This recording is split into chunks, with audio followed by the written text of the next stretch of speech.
Hello students, in our previous lecture we have discussed about the community services in olden times. Our today's topic is water harvesting technique.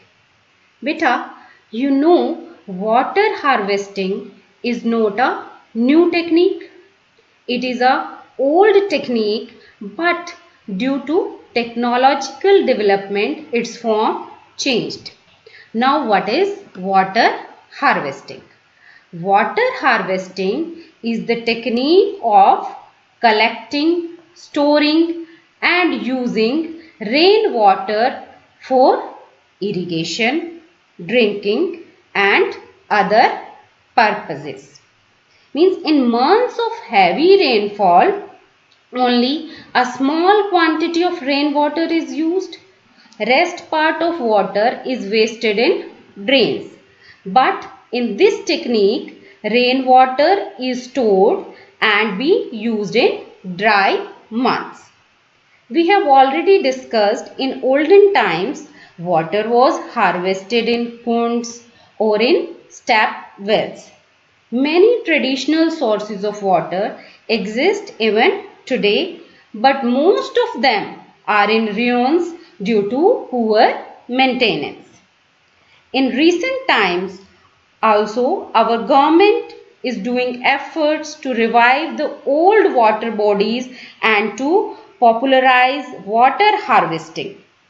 In many multi-storied buildings and in hospitals, offices, you can see water harvesting plants. Now, what are the advantages of water harvesting system? First one is it saves rainwater from getting drained and wasted. During the months of heavy rainfall, large amount of water is wasted. It go into drains and become impure. Only with the help of rainwater harvesting system we can save this water to get wasted. Second is it solves the problem of water scarcity. In our India, states like Rajasthan gets less amount of rainfall. So it always faces the problem of water scarcity. Through water harvesting plant, this problem can be solved.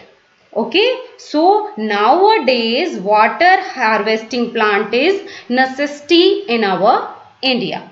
That's all for today. Remaining part we will continue tomorrow. Thank you.